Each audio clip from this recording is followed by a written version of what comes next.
apologize for being a little late. I'm in the middle of a markup in judiciary on an issue of high interest to me. It is a pleasure to welcome Deputy Secretary of State Jack Lew to the committee this afternoon. For members that have come here in the last 8 years and haven't worked with Mr. Lew, I think I can safely say that you won't find a fairer, more accessible, and more straight-talking public servant. Jack, your former position as OMB Director makes you uniquely qualified to serve as Secretary Clinton's Deputy for Management and Resources.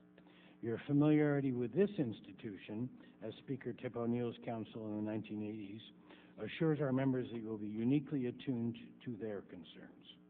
The purpose of today's hearing is to give you an opportunity to present and to justify the Obama administration's fiscal year 2010 International Affairs budget. At the outset, I want to commend you and your talented team for putting together this impressive and ambitious budget document. There are many important proposals in the budget request, but in the interest of time, let me highlight just 3. First, the budget proposes significant funding increases to rebuild capacity at the State Department and USAID. Our national security stands on 3 pillars: defense, diplomacy, and development. Yet for far too long, we have failed to provide our civilian foreign affairs agencies with the resources they desperately need to fill critical overseas posts, provide adequate training, and ensure effective oversight of programs they manage. This has greatly limited the effectiveness of American diplomacy and development. It has also resulted in the migration of traditional State Department and USAID responsibilities to other government agencies that lack the requisite expertise, including the Department of Defense. This budget is an important first step in addressing these debilitating capacity problems, and we await the appointment of a USAID administrator to assist you in those efforts, which we hope will take place in the very near future. Anything you can tell us about that? Well, anyway. Secondly, the budget request proposes to pay our current dues in full and much of the debt we have accumulated in recent years in our accounts with international organizations, including the United Nations. The UN system is far from perfect, and it often doesn't live up to our expectations.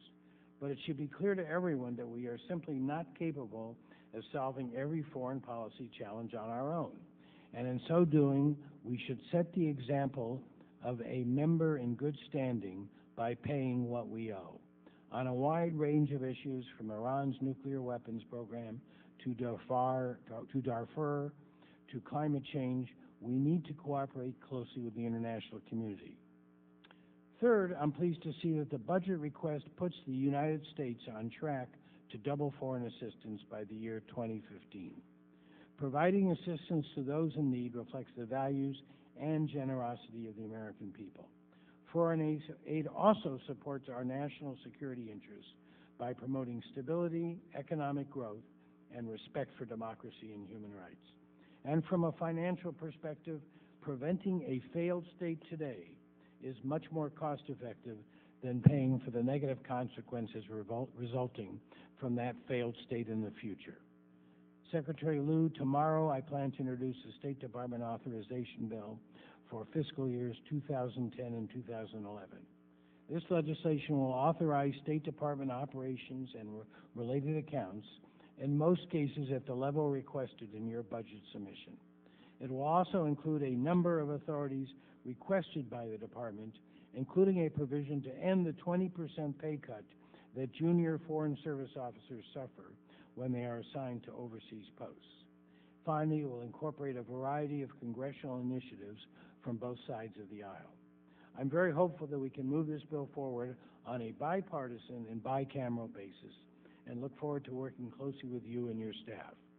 To conclude, many of my colleagues and I are committed to getting you and Secretary Clinton the resources you need to conduct skillful diplomacy and effective development. At the same time, we are also committed to upholding our responsibility to conduct oversight of the executive branch and to ensure that tax dollars are spent wisely.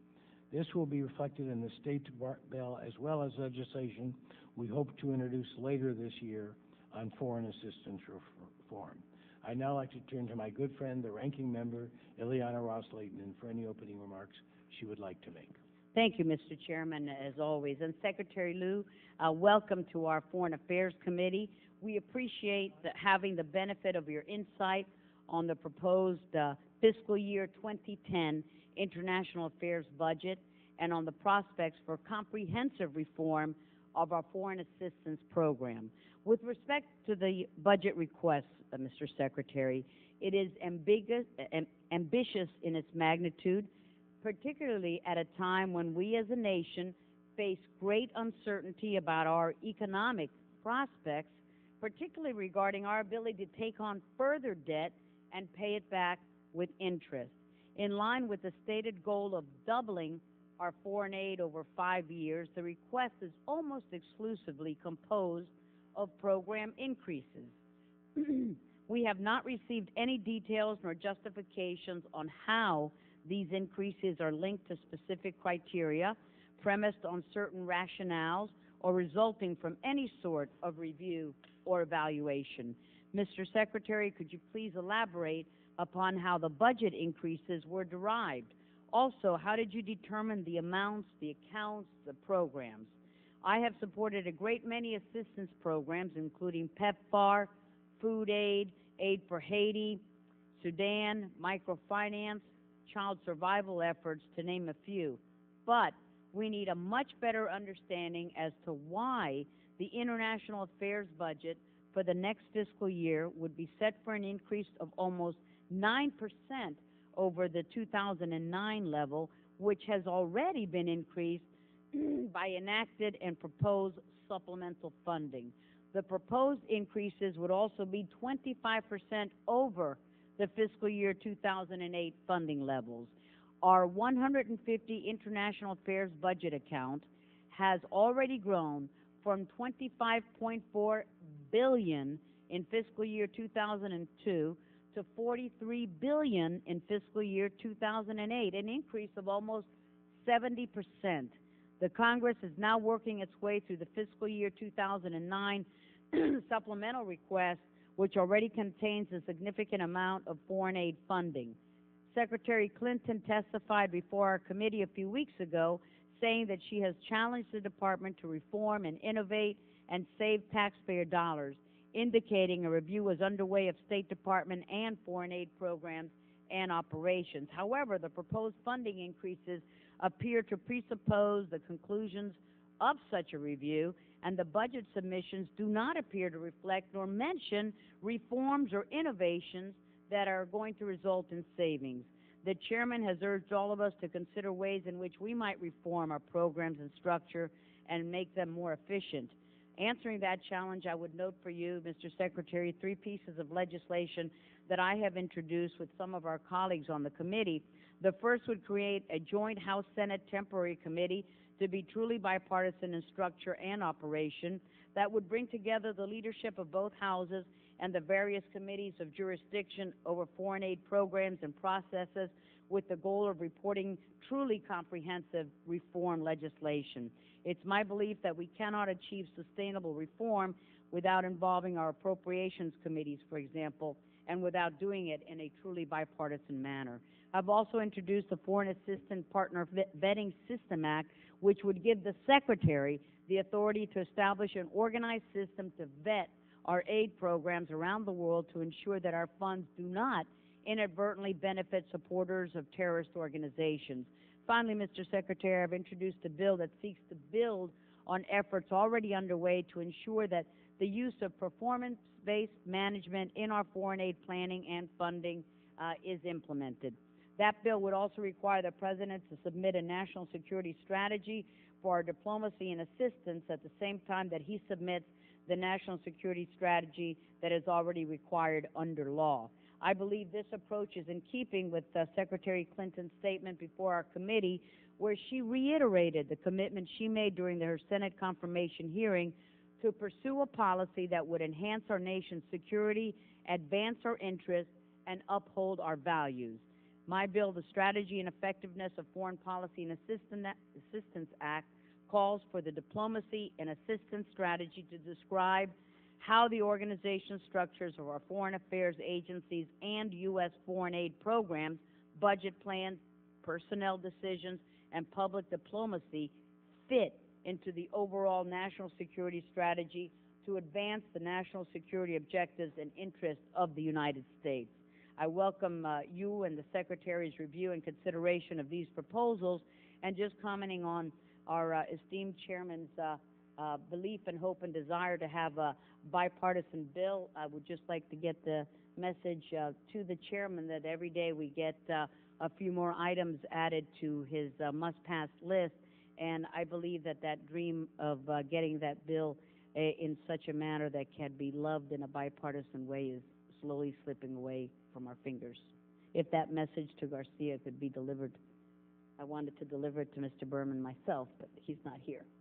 Thank you. Thank you, Mr. Chair. Thank you, Ms. Lois Wright, Ms. Ross Layton, and you know I always deliver your messages. You know Thank that. you. We'll entertain an opening statement of 1 minute by anyone who might want to make one. Yeah, Mr. Sherman.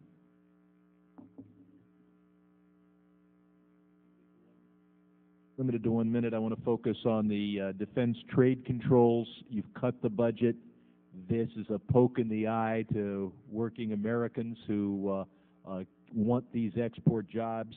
When we make the wrong decision as to where our military goods would be exported, we either send good stuff to bad people, or, worse yet, we have an unwarranted delay in sending necessary military goods to loyal allies, and in doing so, if you're too slow, somebody else gets the contract. And in the middle of the greatest recession of our lifetimes, to cut to save $3 million, DDTC seems absurd, and to fly in the face of the hearings held in our subcommittee, which showed that we need quicker decisions and better staffing for this agency that decides which military goods produced in the United States can be exported. I yield back. Okay, Mr. Burton. Thank you, Mr. Chairman. I'd just like to make one request. We're going to get into the foreign aid issue for several hearings, and I'm very concerned that we have a clean bill. I know there's going to be questions about how much money we're spending, but there's a number of us that are very concerned about the problems in the Middle East. We want to make sure that our friend Israel over there is supported, and so they can adequately protect themselves. And yet, in the last foreign aid bill, they put language in there that dealt with the Mexico City policy and other things which were really not germane to the foreign aid bill, and it made it. It was actually, many of us thought, was politically motivated. So I'd just like to urge the chairman and the committee to make sure that we have a clean foreign aid bill that deals with foreign aid, deals with international problems, and doesn't get into these economic and social issues that are not relevant to the discussion. It just causes political problems that are not necessary. And with that, I yield back the balance of my time. Thank you, Mr. Connolly. Thank you, Mr. Chairman. I can't resist. While I respect my colleagues, I must say I think the Mexico City policy most certainly is relevant, and I'm delighted that the administration moved to overturn it. It was ill-conceived, if you forgive the expression. I want to welcome Deputy Secretary Lew to the committee, and I just want to praise Secretary Clinton, Secretary Gates, and the President for providing a better understanding of the relationship between our foreign assistance, diplomacy, and our military. And it was Secretary Gates last year, while still in the Bush administration, who pointed out that you can't bite your way out of every problem, that you've got to have a vigorous diplomacy. And a key part of that diplomacy is, I think, a restored and renewed U.S. Agency for International Development or its successor. And so having a vigorous development assistance program is going to be a key adjunct of whatever we do moving forward. It's an agency that sadly has been hollowed out over the last decade, and we need to rebuild it and restore it. So I look forward to working with Secretary Lew and his colleagues, and with the chairman, of course, and his legislation in trying to make that happen. Thank you. Thank you, Mr. Connolly. Mr. Smith. Thank you very much, Mr. Chairman. As I think many of my colleagues know, since I've been in Congress, I've worked very hard on child survival, immunizations, oral rehydration therapy. Actually authored the legislation in the early 80s to put it at $50 million to effectuate those kinds of programs. But I think, as every parent knows, birth is an event that happens to each and every one of us at some time, but it's only an event in the life of a child. Healthy unborn babies are more likely to be healthy newborns, and in turn, healthy newborns are more likely to be healthy children and adults. I would argue that abortion is infant mortality. The unborn patient needs special care and interventions that will contribute to his or her long-term health. Low birth weight is a leading risk for perinatal death and is associated with maternal undernutrition and ill health. Similarly, iodine deficiency during pregnancy is associated with a higher incidence of stillbirth, miscarriage, and congenital abnormalities. Pesticide exposure also puts an unborn child at risk. All of these risks to the unborn patient can be reduced by proper prenatal care that respects the needs of both patients, mother and child. For example, risk can be mitigated through proper nutrition, vitamin, iodine treatments, education, and even access to clean water. I believe we must expand essential obstetrical services, including access to safe blood and skilled birth attendants, and improve transportation capabilities for emergency care to significantly reduce maternal mortality and morbidity. As we do that, we should not simultaneously be promoting abortion, which again is by definition infant mortality. Thank you, Mr. Smith. Mr. Scott. Thank you very much, Mr. Chairman. I'd like to just have my remarks to address food security and development assistance and higher education in Africa. Appreciate the increase of about 30% of the funding for those countries who have committed to improving their public sector governance. But given President Obama's new initiatives on food security and hunger, I wonder, can any of this money be used for improvement at public higher educational institutions in these developing countries in Africa, particularly those that focus on improving agricultural productivity? That is the core of the problem. I've just returned from Africa, and the great struggle in Africa is food, getting enough food for folks to eat, being able to develop that. They're also stressed not only with the interwarring and the conflicts that are there in abundance, but there are droughts, there are famines. And so it's clear that economic development, food security, and ultimately government stability cannot be achieved without stronger higher educational systems in these developing African countries. And there is a great interest in the United States and African higher education communities in building African capacity to solve their own development challenges, especially in securing food. To that end, the FY09 Omnibus Appropriations Bill appropriated $133 million for higher education in developing countries. So my question is, can any of this increase in development assistance in FY10 be used for improving higher education and augmenting what was provided in FY09? And hopefully the emphasis as we go in for our discussions and my follow-up questions will be on this subject and how we can improve food security and allowing those nations to develop. Thank you, Mr. Scott. Mr. Rohrbacher. Thank you very much, Mr. Chairman. I am concerned and have been since becoming a member of this committee many years ago that we quite often do not associate the philosophy of a certain government with the fact that we would give them aid. I certainly think that we should be helping people throughout the world, but if we do so with totalitarian governments, we are doing nothing but subsidizing tyranny. I associate myself with Mr. Smith's remarks that he just made and point out that the budget that you're proposing is $7 million to give to China for child survival at a time when China believes in forced abortions, for Pete's sakes. They murder children. We're giving $11 million to developmental assistance to China, $5 million in economic support funds to China. This is the world's worst human rights abuser.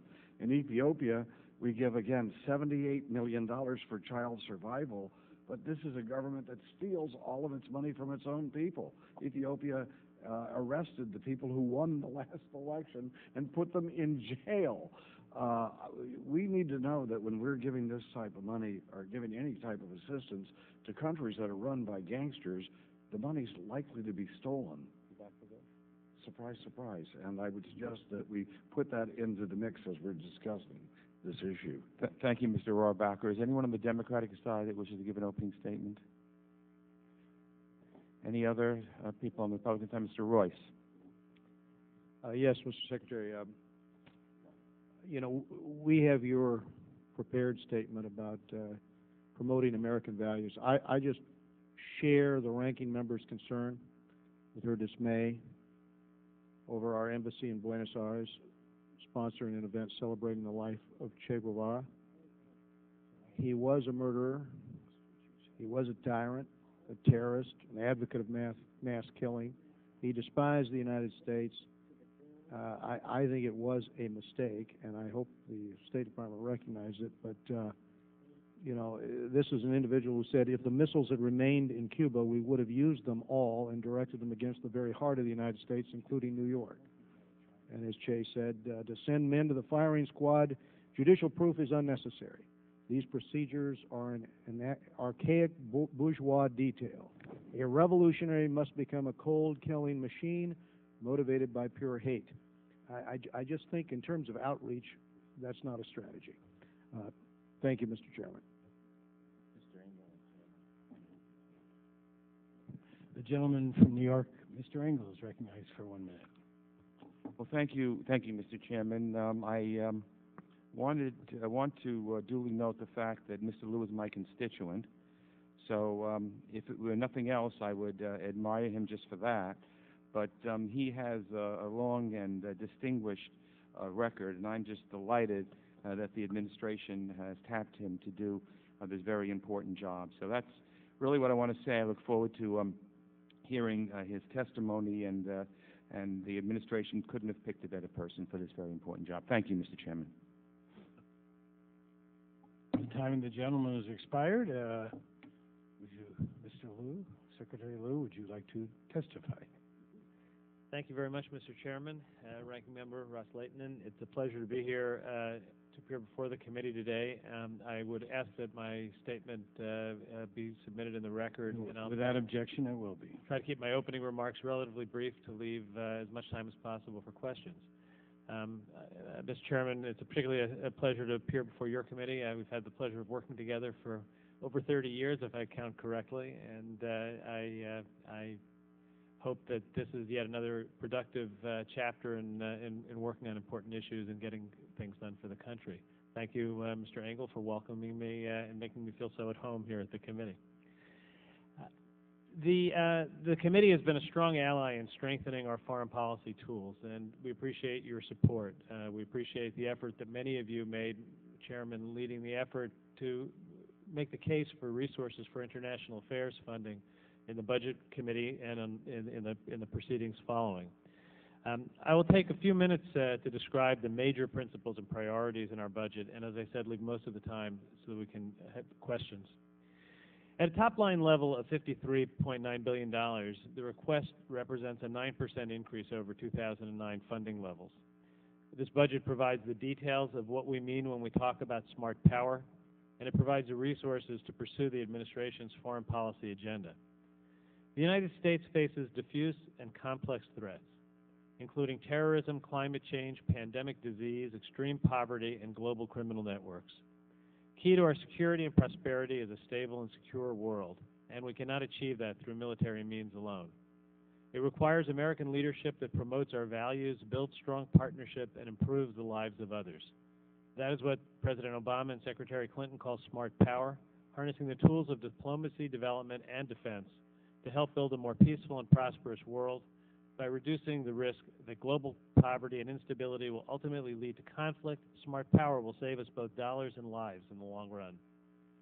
We understand that economic conditions at home make this a difficult moment to ask the American people to support even a modest increase in spending overseas. At the same time, the American people understand that our future security depends on resolving current conflicts and avoiding future ones.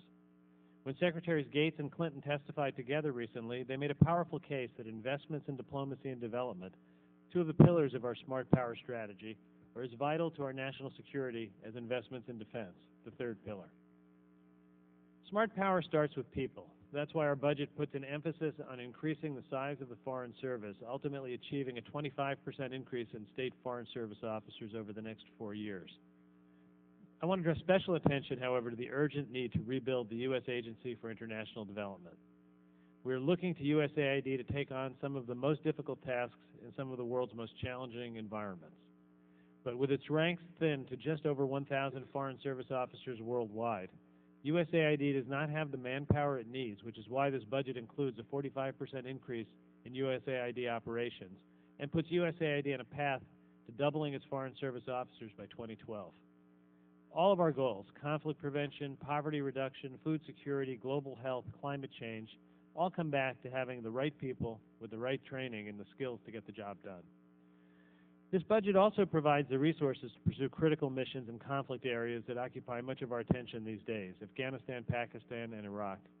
Our FY 2010 budget seeks $2.79 billion in non-military assistance for Afghanistan and $1.3 billion in non-military assistance for Pakistan. Substantial resources that must be coordinated and deployed effectively. Following the administration's strategic review, state and USAID are implementing a comprehensive civilian program which is coordinated fully with our military and with other key agencies such as the Department of Agriculture and the Department of Justice to bolster both security and development. At the same time, it's important to step back from these conflict areas to see clearly our broader objectives.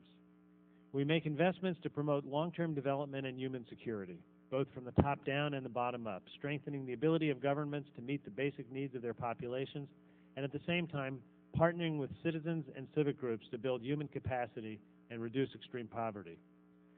Children need a basic education that provides skills to pursue opportunities rather than hatred. Parents need jobs to reject the appeal of extremists who too often offer the only way to support a family.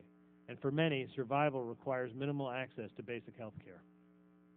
Overall, 56% of our assistance request is targeted to development programs with special emphasis on economic development and good governance, global health, food security, education, and global climate change. For example, our budget request includes $7.6 billion for a global health initiative, which continues the fight against HIV, AIDS, malaria, and tuberculosis, but expands it to address maternal and child health, neglected diseases, family planning, and some basic health infrastructure. It commits $3.4 billion to a food security initiative aimed at addressing the root causes of food shortages by more than doubling the resources devoted to agricultural production and productivity. And on the global climate front, it seeks $581 million to help developing countries most vulnerable to the impacts of climate change adapt by becoming more climate resilient and developing clean energy alternatives. Our budget also invests in strategic bilateral and multilateral partnerships critical to global security, stability, and prosperity. We focus on states that can or must be partners in regional peace and prosperity, and on tipping point states whose potential for conflict and instability present regional and global threats. And we leverage our multilateral partners who represent both a force multiplier and a cost-effective means for addressing global challenges. We are strengthening global security capabilities knowing that when our allies and partners can defend their territory and borders against external and internal threats, we are more secure. Our strategy seeks to forge partnerships among states to help build global security capacity in a number of areas, including peacekeeping, police training, counter-narcotics, non-proliferation, and combating nuclear terrorism. Finally, we provide the resources, over $4.1 billion, to respond to humanitarian needs. Our humanitarian assistance programs that provide relief where we see human suffering are a fundamental expression of our values. At the same time, leading with our values often strengthens our ties with other people.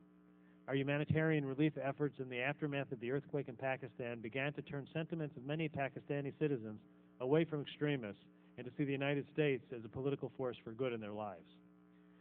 At this very moment, we are taking steps to make sure that the United States is in the forefront of efforts to address the needs of people who are seeking safe haven as the government of Pakistan takes military action against extremists. There is a real possibility that in addition to the 500,000 already internally displaced, another 1 million persons could need assistance. The challenge in part is providing funding, and we are taking steps to make certain that we are able to help there.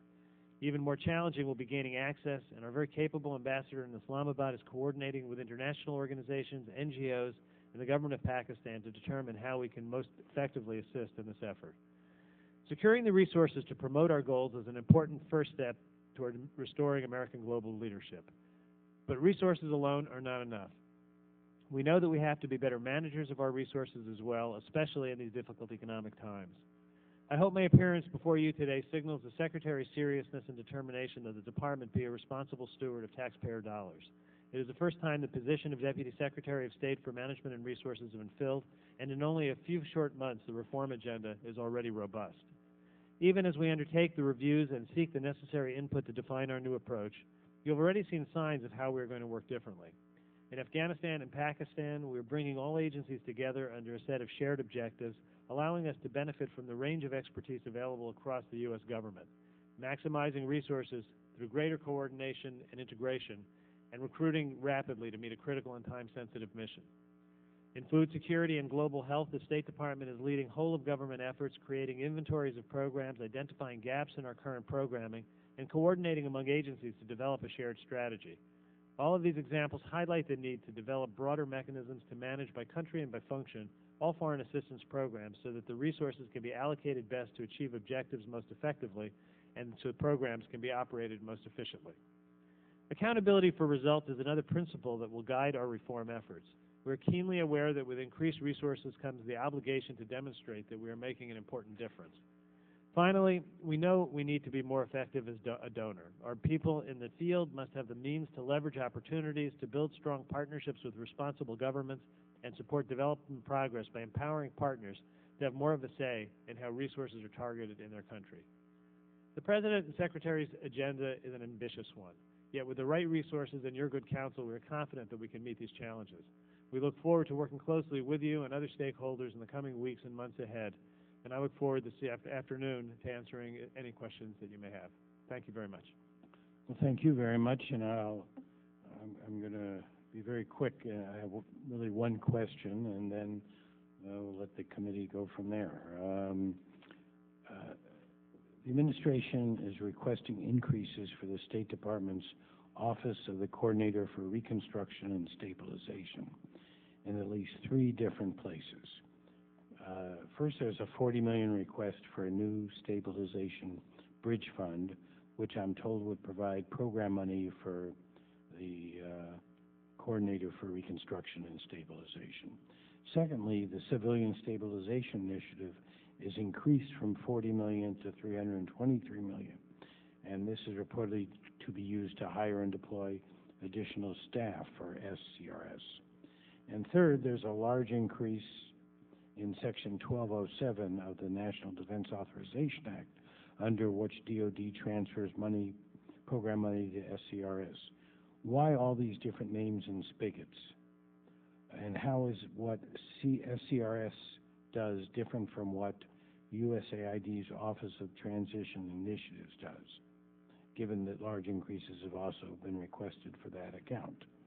Now, I should acknowledge I was very interested in this Civilian Stabilization Initiative and worked closely with other members to make sure it passed, so maybe I'm not the right person to be asking this question, but we're just trying to get a little sense of what you're thinking about here. Mr. Chairman, the civilian stabilization and reconstruction capability that we're seeking to build, we think is essential to having the State Department return to the role that I think we and you agree the State Department should have in terms of projecting civilian presence in situations where in recent years the Defense Department has moved in because no one else has been there to step in and do the job. It's not something that the Defense Department originally wanted to do. I know in the years I was at OMB, it was quite difficult to get the Defense Department to jump in on situations like that. Over the course of the last 8 years, it's become more common practice. But I think what we see quite clearly is the fact that there simply are not enough resources in the State Department and USAID today for us to have the kind of nimble, quick response capability that we really need to have to respond when there are crisis situations, when there are stabilization efforts that need to be undertaken. The size of SCRS that we started out with is in the dozens of people. It's not a force size large enough to deploy in multiple locations with serious presence. So the first point is it needs to be a substantially larger capability. And the capability needs to come in multiple forms. We need to have full-time FTEs who are deployed constantly in that function. We need to have the ability to call on government employees who are, in a sense, internal ready reserves who can be brought into an effort when they're needed. And we also need to have the capacity to reach outside of government, much the way the military reserves are able to reach outside of government when they need to deploy.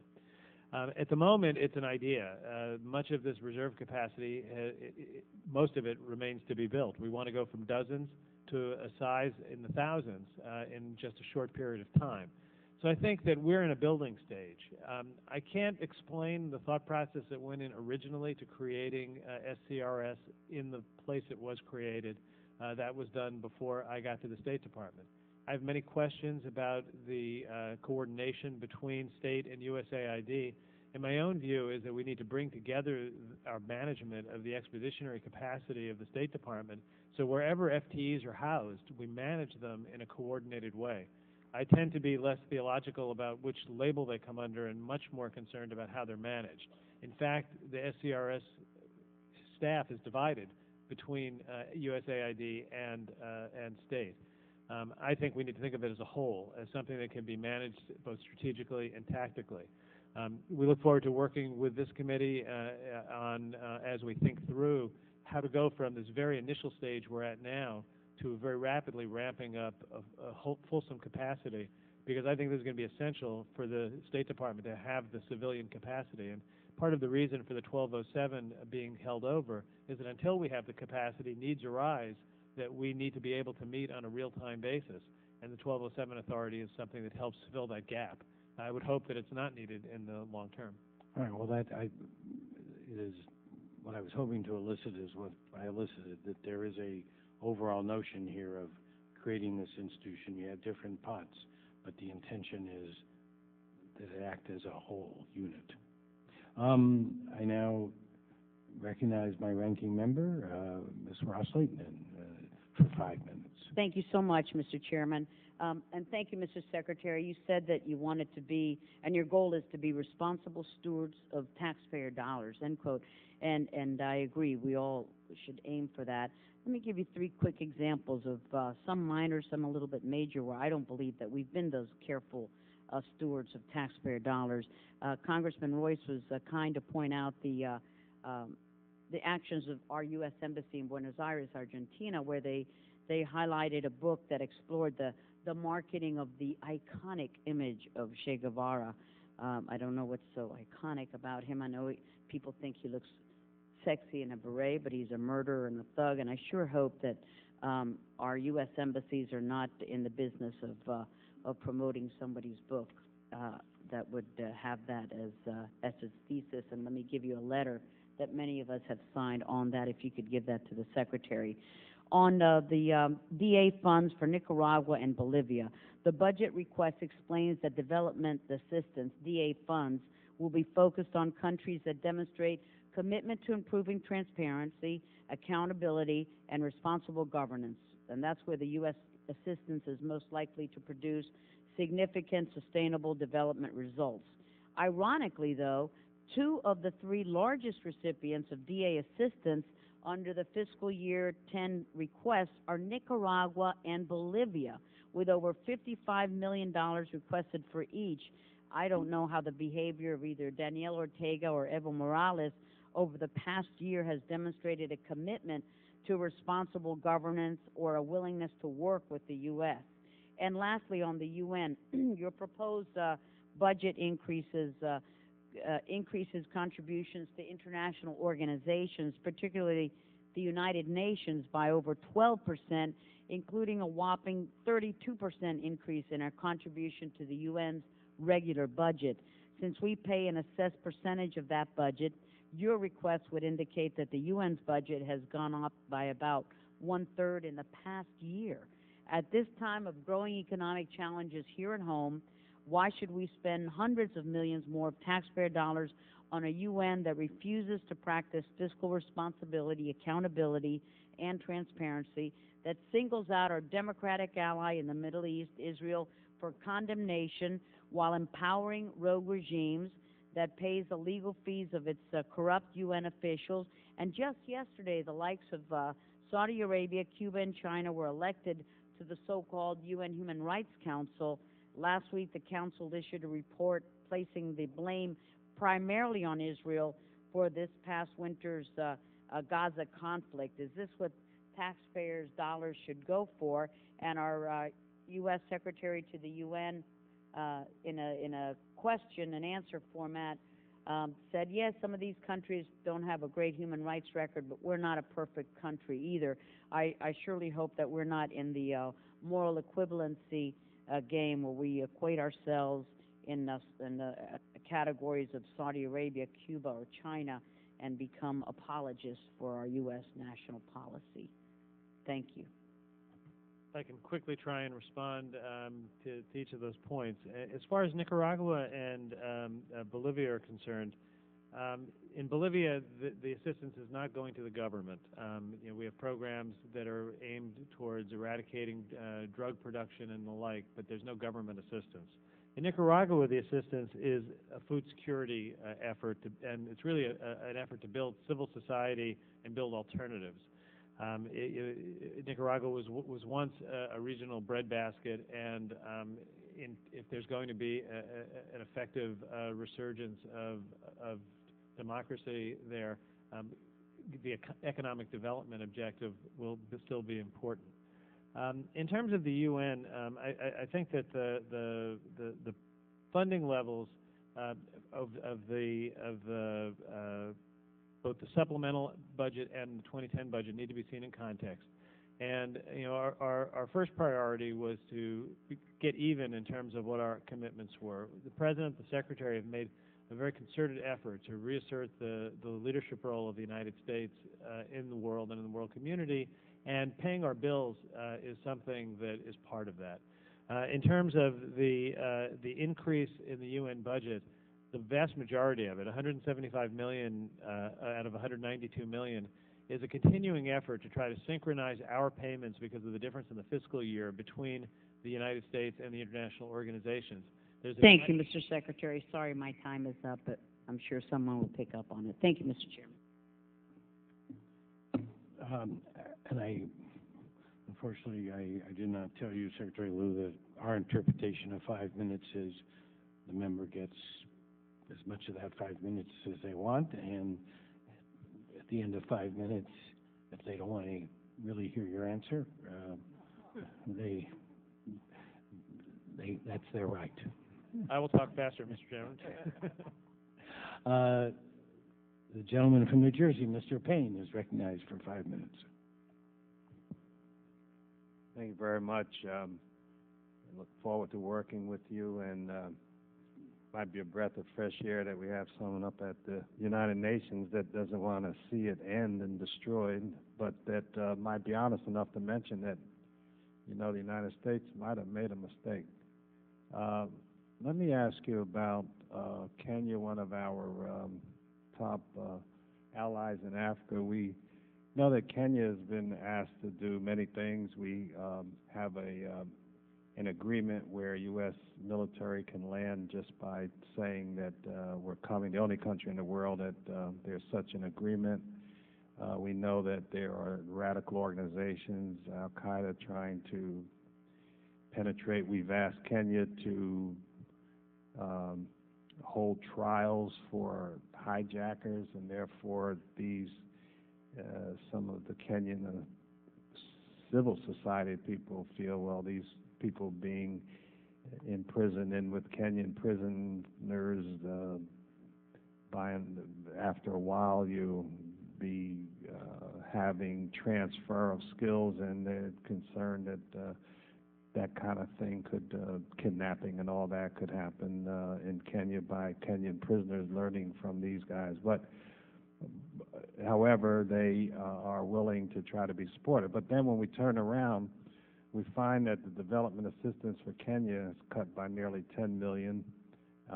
Economic support funds have been zeroed out. And I know this might be a particular area that, you can't know everything in the budget, but I would hope that there be some rationale that would show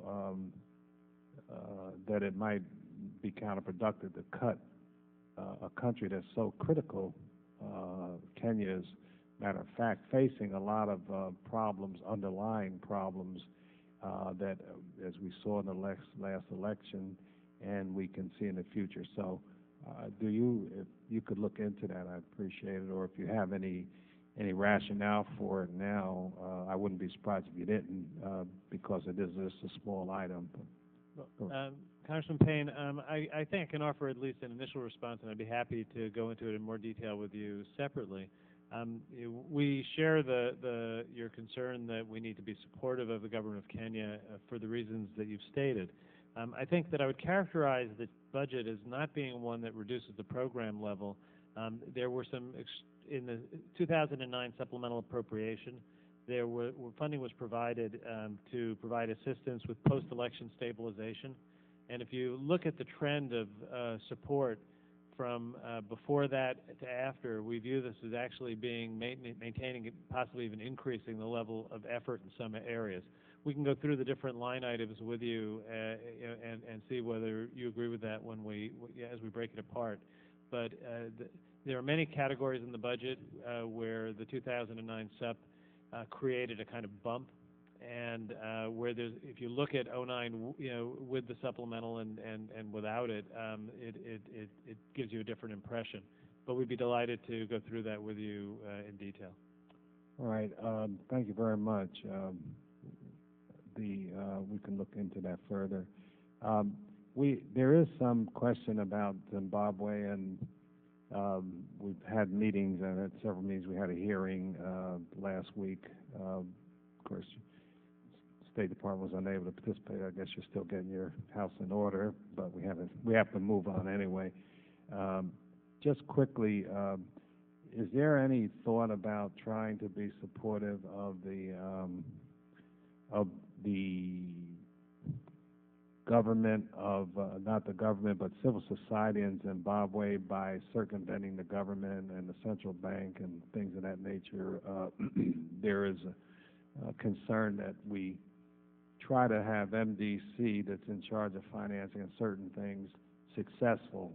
My time is running out, so maybe I do want to hear your answer, so I'll stop. Well, let me, if I can, in less than half a minute.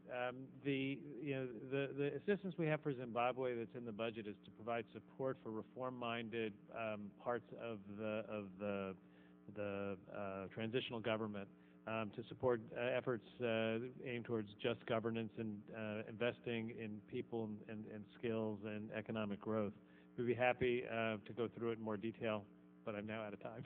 All right, thank you. The time of the gentleman's expired. The gentleman from New Jersey, Mr. Smith. Thank you very much, Mr. Chairman, and welcome to the committee, Mr. Lew. Someday, Mr. Chairman, I believe future generations of Americans will look back on us and wonder how and why such a rich and seemingly enlightened society, so blessed and endowed as we are, with the capacity to promote and protect and enhance vulnerable human life, could have insisted so aggressively on promoting death to children by abortion, both here in the United States and overseas. They will note that we prided ourselves on our commitment to human rights while precluding virtually all protection to the most persecuted minority in the world today, unborn children. They will wonder why dismembering a child with sharp knives, pulverizing a child with powerful suction devices, or chemically poisoning or starving a baby with any number of toxic chemicals or pills failed to elicit so much as a scintilla of empathy, mercy, or compassion for the victims. Abortion is violence against children, Mr. Deputy Secretary. It's extreme child abuse. It is cruelty to children.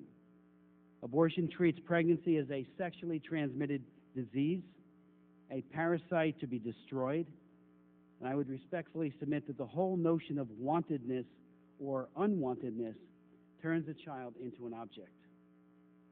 I believe the only truly humane way forward is to devise and to implement policies that respect, protect, assist, and defend both women and their babies from all threats, including abortion. As I said in my opening, I believe abortion, by definition, is infant mortality and should have no place in any global health initiative. Mr. Lew, at a May 5th press conference on the new Global Health Initiative, you were asked by a reporter if there are any restrictions on abortion. You replied by saying, quote, "You're asking me a question that I honestly can't answer." You were also asked if the Obama administration would object to a restriction on abortion funding. You replied stating, "I think we will have more details on that in the budget on Thursday." So my question is, can you answer those questions now? Under the new Global Health Initiative, could money go to abortion either directly and/or by funding organizations that promote and perform abortion? Is it U.S. policy to export abortion around the world? If so, will this program be used as a vehicle for that agenda? I yield. Congressman Smith, as I said at that press conference on May 5th, the Global Health Initiative is not about abortion. It is about saving the lives of mothers and children. It is about making sure that infants don't die from preventable causes like diarrheal disease. It's all about saving lives. I must say that I should have prepared on the question of abortion before that event, but frankly, nothing about the Global Health Initiative was about abortion, and it was just something that I wasn't going forward to speak about it that day, and that's what my response indicated. I have subsequently gone back and reviewed it, and I stand by my answer. It's not about abortion. These funds would be covered by the Kemp-Kasten provisions, as are other funds, and it would not be, these funds would not be used for abortion. With all due respect, Kemp-Kasten deals with coerced population control. Does the lifting of the Mexico City policy allow this money to be used to promote abortion by the NGOs that we fund? Well, as you know, the Mexico City policy has to do with permitting the government of the United States to provide assistance to organizations not for the purpose of funding abortion, but for the purpose of family planning activities. We continue to believe, as the President indicated when he reversed the Mexico City policy, that family planning is an important part of our global health program. Okay. Let me just ask you again with regards to the unborn child as patient. Do you envision that the Global Health Initiative will finally, at long last, as the President Bush tried to do with the S-chip program, treat the baby himself or herself as a patient who may need specific interventions, some of them low cost, but nevertheless help so that they have the best possible shot at a healthy and a productive life? I think at the level that we've been thinking about the global health program, we're talking about providing the most basic forms of care. We're talking about providing basic maternal and child health care. We'll be happy to work with you as we get beyond that, but given the resources available, providing sophisticated interventions in many areas will not be possible. Thank you. The time of the gentleman has expired. The gentleman from New York, Mr. Engel, recognized for 5 minutes. Thank you, Mr. Chairman. And again, Mr. Lew, I want to mention again how happy I am that you have this job and how capable you are. And now I can ask you these questions. I'm going to see if I can get it all done in about 2.5 minutes, to give you 2.5 minutes to answer. I want to talk to you about the Western Hemisphere, which I chair, and also about the Middle East. So I want to first state that as chairman of the Western Hemisphere Subcommittee, I'm very happy by the major increases in assistance to the Western Hemisphere in the President's 2010 budget. That hadn't been the case for previous years, and I'm happy to see that $533 million more in developmental assistance being requested for Latin America, and it's more than a 100% increase from the $247 million provided in FY08. So that is terrific. I was also pleased, I was at the Summit of the Americas in Trinidad, that President Obama announced a commitment of $30 million in security assistance for the Caribbean, which is included in the FY 2010 budget. And I want to ask you about the $30 million. How does this tie into the Merit Initiative? Is it a one-time appropriation or part of a larger commitment to enhance security assistance for the Caribbean and bring the CARICOM countries into the Merit Initiative? I also want to say that Congress has so far provided $10 million in Merit Initiative funding for Haiti and the Dominican Republic.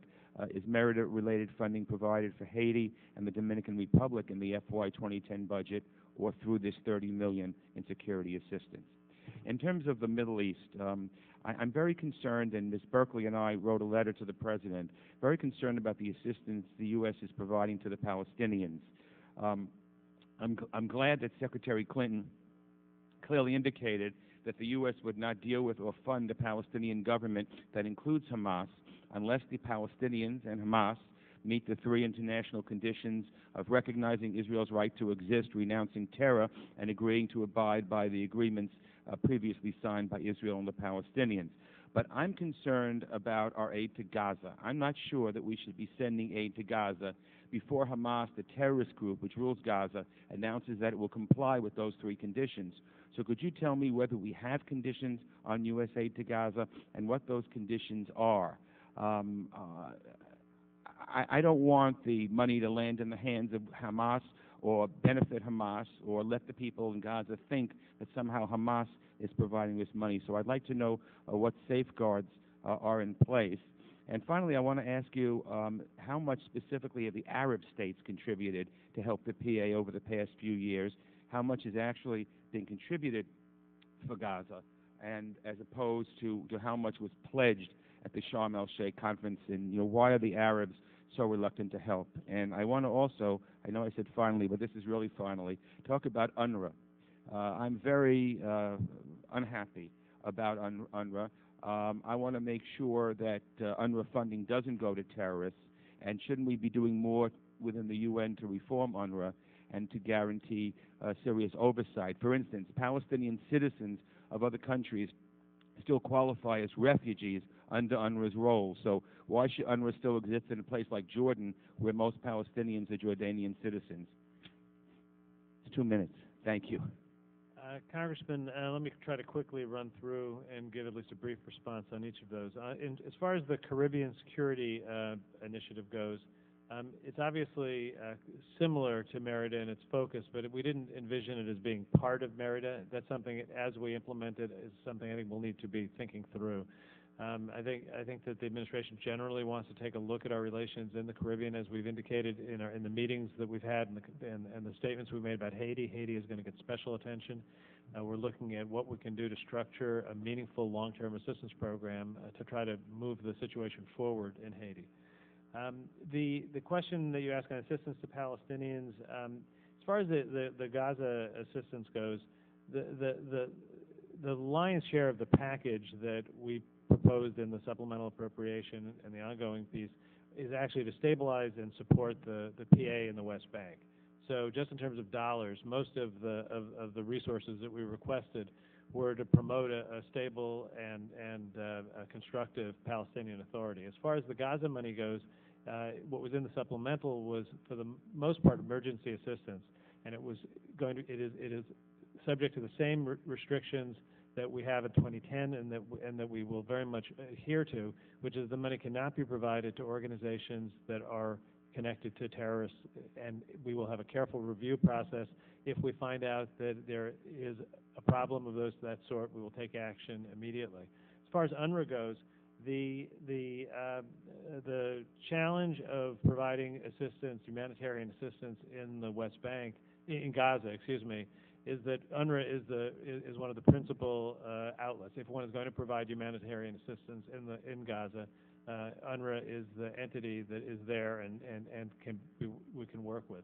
We have the highest level of scrutiny in terms of UNRWA, and have gone through, even in the brief time that I've been at the State Department, a number of rounds of inquiries over issues that arise. We investigate everything that comes up as a possible reason to think that there's something that's happening through UNRWA that we should be concerned about, and we pledge to have that level of effort ongoing. Time of the gentleman has expired. We have 3 votes pending. I'm going to recognize the gentleman from Indiana, and then we will recess and come back. Mr. Chairman, first of all, I want to congratulate you and Ms. Leighton for co-sponsoring, along with 75 other people, H.R. 2194, the Iran Sanctions Act of 1996, the expansion of that. The question I have of you, Mr. Chairman, is I thought we were going to move that bill pretty fast, and now I've heard it's going to be postponed until September. you know, with the problems we're having in the Middle East and with Iran, could you tell me real quickly, Mr. Chairman, why we're holding up on that and not moving it more quickly? All right, I'm limited to 4 minutes and 25 seconds, but yes, my understanding was I want to accomplish two things. One, I want that bill to me gets at the heart of the critical economic pressure to try and get the Iranian regime to change its behavior on the nuclear program issue. I also believe that given the fact that the policy for 6 years has produced nothing in terms of deterring or stopping that program, that we should give this administration a strategy of diplomacy, both vis-a-vis Iran and with other countries that are critical to the most effective sanctions, a chance to work. Did the administration ask for the postponement on this? No, that was actually once in a rare while I make a decision on my own, and this was that case. I thought the bill made tremendous sense. I want Iran and others in the international community to know where we are headed if there is not either an effective direct diplomatic strategy or a multilateral sanction strategy that comes into place. And so, as I said at the time that I introduced the bill, in my statement at the time of introduction, I will not be moving this in the near term, but I wanted to lay out where I thought we should head if these other... The one thing I can assure you is I have no intention of letting an effort at trying to establish an engagement or carry on to the point where it's a fait accompli and Iran has a nuclear weapons program. That is keen in my mind, and that's my first objective. But I'm also aware of the fact that our isolation efforts vis-a-vis Iran did not stop uranium enrichment. But you anticipate moving it in September? No, I anticipate the whole issue being settled by July. But that would be good. That'd be good. Well, let me just say to... That's my hope. I just say to Mr. Lew, with what time I have remaining, first of all, you indicated that where Bolivia was concerned that the money was not going to go to the government, was going to go to somebody else for eradication. You know, I don't know how you get money for those purposes and go around a government like that in Bolivia or Nicaragua.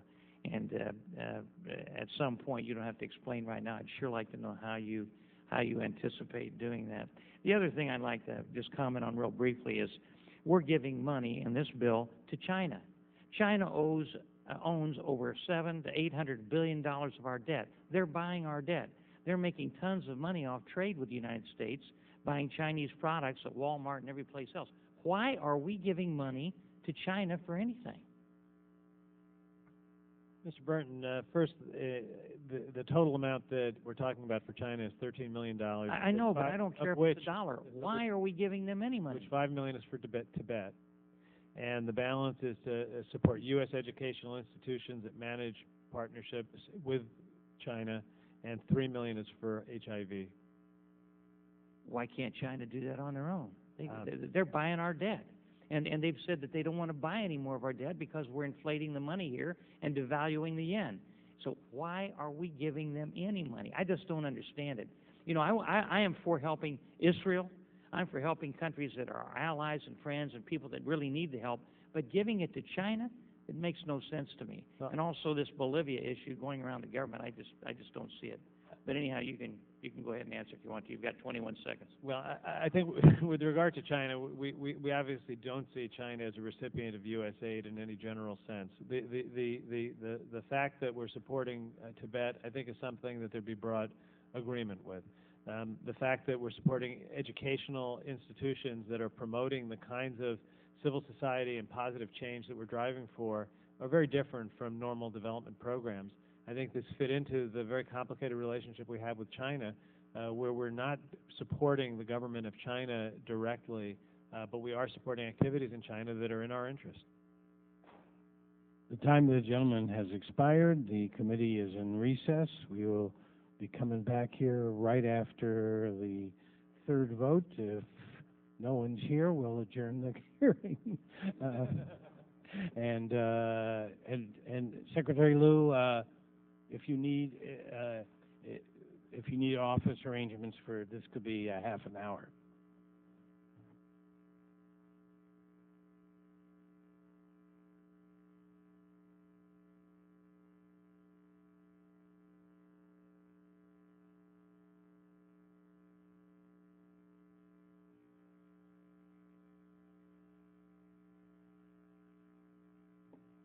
Committee will come back into order.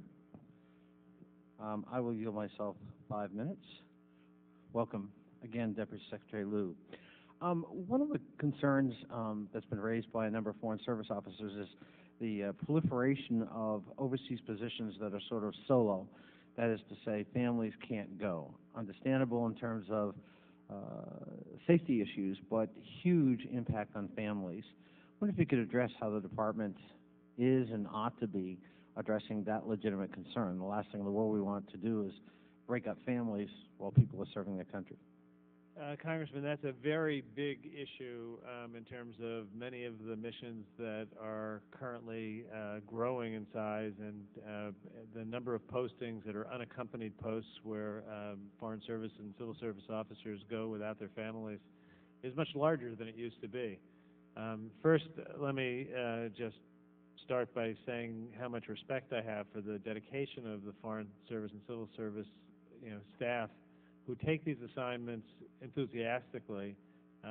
They go into it knowing that it's very difficult, with very much the same state of mind that military take when they're assigned to posts where they go without their family. It's a dedication of patriotism that is probably not well enough understood around the country. It is understood around the world. We do have a number of things that we try to do to make it easier. There are arrangements for leave that make it possible for families to get together for periods of time. There are some things that we're looking at doing that might make it easier, but frankly have their own logistical challenges and cost challenges.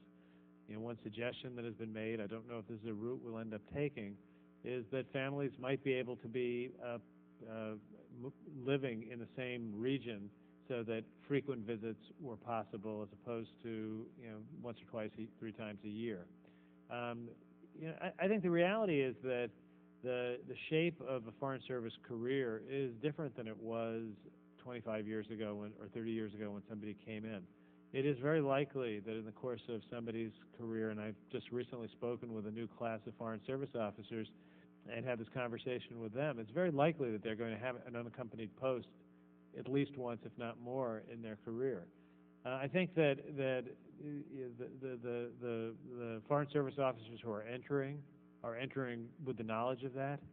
There is a certain extent to which people who've been in the Foreign Service for a long time may have thought they didn't sign up for that. You're not forced to take one of these posts. We do have the authority to do that kind of assignment. We haven't needed to, at least not in recent times. And I hope we don't need to. I hope that we're able to be flexible enough to fill the posts with voluntary arrangements. The encouraging thing is that we're not having a hard time right now getting people to volunteer for posts in Afghanistan, say. I think it's viewed as an important mission. It's viewed as a place where if you're in the Foreign Service, you want to be able to make a contribution. But that doesn't at all diminish how difficult it is and how grateful we should be for the families that make a sacrifice. Thank you. We obviously want to make sure we have the support network in place to help families in that kind of adjustment. Question, when I was in Afghanistan and Iraq, one of the interesting things that struck me was the huge growth in the use of SERP funds. We have gone from sort of a relatively modest program to augment what we're trying to do in the battlefield to hopefully win hearts and minds at the village level to what is now a very substantial program that, if it were a bilateral aid program, would be one of the biggest in the world. I am deeply concerned that military commanders, with the best of intentions, are not experts in international development. And we're now talking about sums so large that there's a management challenge here. I wonder if you could address that issue. There's no doubt that the amount of resources that are going into the SERP funds are very substantial, and the flexibility on the use of those funds is equally substantial. I think that there is an increasing level of cooperation between civilian and military staff on the use of SERP funds. That will, I think, make it much more likely that SERP funds are put into endeavors that fit into longer-term development strategies. I think there is an inherent conflict at one level that SERP funds are first and foremost seen as force protection resources, and secondarily as development resources. They don't have to be inconsistent, and this active consultation and collaboration is, I think, what's required. And we have obviously asked as well for some flexibility to use civilian funds for purposes that would enable us to be more active in that. Thank you. Our time has expired, but hopefully I'll have a chance to get back to that. The gentleman from Arkansas, Mr. Boozman. Thank you, Mr. Chairman. You mentioned earlier, you referred to your OMB background and things. The President had asked the different agencies to identify areas that they could cut back. I think the State Department came up with $9 million. And it seems like that perhaps there's more than $9 million out there. I know just in traveling a lot and being around about, just duplication of motor pools with this and that. Can you tell me what the $9 million were that you identified, and if there is a prospect to perhaps identify a little bit more than that? In addition to the budget that we're proposing, we're undertaking a pretty substantial review of management procedures at the State Department. Obviously, we've only been there for a short period of time, and the agenda that we have is an evolving one. But we have every intention of putting serious senior attention into eliminating duplication that isn't necessary for the conduct of programs. That duplication comes in the form of overlapping facilities. It comes in the form of overlapping technology platforms. These are not simple issues to address. It's not that you can just say stop doing it. If you're going to migrate two technology platforms together, that's a fair amount of work, and it takes more than a few weeks to think through. But we have an ambitious agenda internally to try to drive a reform agenda.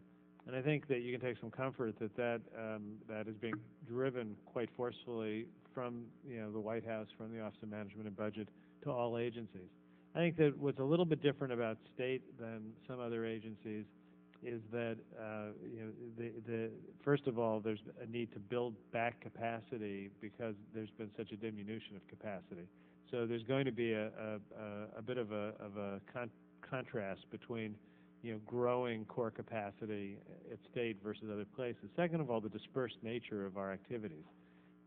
The fact that we're in hundreds of different locations and countries makes it different than agencies that have a just U.S. footprint and a headquarters that's in most cases in a fairly constrained space. With that said, we're not different from other agencies in that we have to look at how we do everything from procurement to transportation to buildings, and we are undertaking a review of that, and it will be very much part of the work that I'm responsible for. Good, very good. The $9 million didn't seem like very much, and I understand what you're saying, and I applaud that. That's a good answer, and I really do appreciate it. It sounds like you've got a plan. Tell me about the $97 million cut for the migration and refugee assistance. That really stands out, as being a cut. The world's a very dangerous place with all that's going on in the Middle East, with Sudan, being a place that could explode at any minute. Do you feel like that we'll need less in that regard in the next year? The request reflects our best assessment of what a full year's requirement would be. As you know, in this area and all areas, we've tried to anticipate what can be foreseen so that we won't need a supplemental for things that could be foreseen. Obviously, in the disaster area, it's one of the cases where you can't foresee everything. There could well be some kind of an emergency that we would not be able to foresee. And I can't sit here today and say that we've anticipated everything that might occur. What I can say is we've looked at a normal run rate for these programs, and we've also looked at what happened in 2009 that was out of the ordinary. And the level of funding that we proposed is a kind of normalized run rate of what the base plus supplemental would normally look like. Last year there were fairly intense efforts in Gaza, in Georgia, in Lebanon. Those levels are going to go down. We've anticipated that there will be other areas that go up. So as with any other effort to estimate contingencies, we'll only know after the fact if we were right. But we do believe that it was an attempt to reflect what the needs are likely to be. Thank you, Mr. Chairman. Thank you. The gentleman from North Carolina, Mr. Miller, is recognized for 5 minutes. Thank you. I applaud the Obama administration and Secretary Clinton's emphasis on smart power, on recognizing the need to address extreme poverty and deprivation in the world, both for its own sake, it's the right thing to do, and in recognition that we will never be secure in a world in which such extreme hopeless poverty is so prevalent. General Anthony Zinni said that ungoverned areas and extreme poverty were petri dishes for extremism and for terrorism. I have a couple of questions on the proposed budget based upon that. One is the peacekeeping appropriations request, both for through the United Nations and our bilateral peacekeeping in Africa, including Liberia and Democratic Republic of the Congo, both post-conflict societies, although it's probably a little optimistic to call DRC a post-conflict society. I understand that there have also been some supplemental requests. What is the explanation for the fairly significant reduction in peacekeeping appropriations? Are they covered in supplemental requests, or?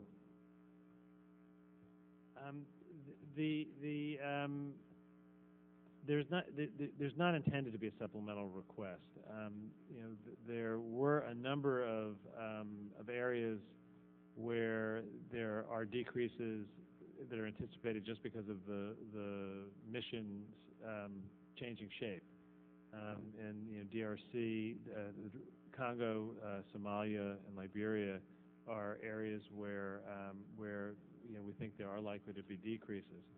So the intent was to be funding the missions that we understand to be there. There's a little bit of a movement in Somalia with the AMISOM mission. As we notified the Congress at the end of last week, there's a portion of that mission that has been voluntary that will become an assessed activity.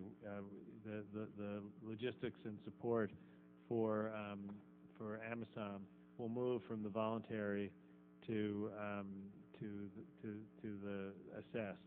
So that's another change. We also had arrears that had built up over the years that were paid down in the SUP. So there's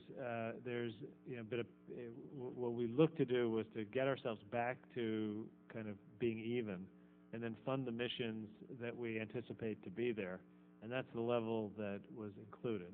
Okay, I do encourage the department not to take the eye off the ball in those societies. Post-conflict societies are very vulnerable to renewed conflict, either the same conflict starting back or another conflict, and those societies are the economies are wrecked, as I'm sure you know. And security is a constant issue. And security is a constant issue, and there's no way to build an economy where there's not security. Absolutely. A second issue is that in many parts of the world, the most deprived parts of the world, the bottom billion, there's increasing urbanization, and millions, perhaps a billion people, many people are living in extreme poverty in urban slums, migrating from the countryside into urban areas. They become the urban workforce, the industrial workforce, but they are living in stunning poverty and in very densely populated slums, Kibera in Kenya, perhaps the most famous. No water or sewer, public health consequences for that, and on and on. And it does not appear that we have really developed a policy to deal with the specific concerns or problems, challenges that such urbanization presents. How are we adapting? How are we addressing those problems? The tenure security or lack of tenure security that makes any kind of improvements almost impossible, water and sewer, on and on. Well, we have many efforts that address the needs that you're describing, though I'm not sure they've been brought together as a program to deal with the problem of urbanization and poverty resulting from urbanization. But we do have efforts underway in the area of food security, in the area of global health, even in the area of climate change, where providing for the needs of the people you're describing will be a natural part of those undertakings. I think it's an interesting way to think about our assistance from a different perspective that, frankly, I'd like to go back and think about a little bit. And there's only so many organizing principles that you can have around the assistance programs that come out in urban areas and in rural areas. And I don't think we'd want to take an initiative like either a food security initiative or a water initiative and make it exclusively about urban areas. Gentleman's time has expired. The gentleman from Texas, Mr. Poe, is recognized for 5 minutes. Thank you, Mr. Chairman. Thank you for being here. I have several questions, so try to make your answers real short, if you would.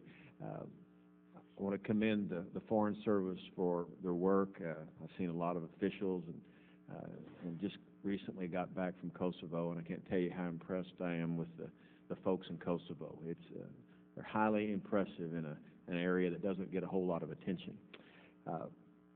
When we're sort of we are in tough economic times, I'm concerned about the 35% increase, a lot of that going to salaries. Can you address that briefly? Is that justified when so many people are losing their jobs and taking pay cuts? And how do you justify that? Well, we're highly sensitive to the fact that these are difficult economic times. The entire budget, ours included, is being put together in the context of being very focused on the economic crisis here in the United States. At the same time, the needs we have to provide for the national security of the United States don't go away because of the economic crisis. Our need to be able to project U.S. civilian presence in parts of the world that we just don't have the resources to have the presence that we need to have to get the job done expose us to risk if we don't act now to build the proper resources. We can't hire somebody today and assign them tomorrow with a set of language skills that it takes a year to learn. In a lot of cases, it takes a year to get someone up to the point where they're ready to go out into a part of the world and speak the language and operate fully effectively. Other people we're going to be trying to hire on a mid-career basis where they come in with more skills and can get out faster.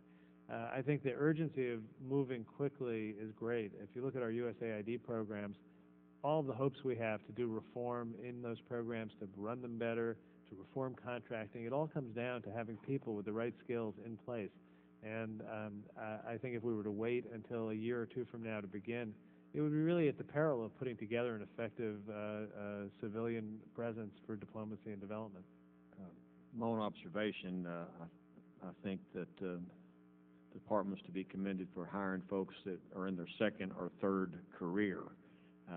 They seem to be doing quite a good job. What is the number one language problem that you're concerned with? Number one language that you need? Well, right now, as we try to assign hundreds of people to Afghanistan, obviously we wish we had more people who spoke Dari and Pashtun. But I think in the longer term, the difficult languages for us are the ones, the non-Romance languages, where it's harder to learn them quickly, and there are fewer people who come out of basic education with the language skills. We have the Foreign Service Institute that's fully staffed up, training people in the languages that we need.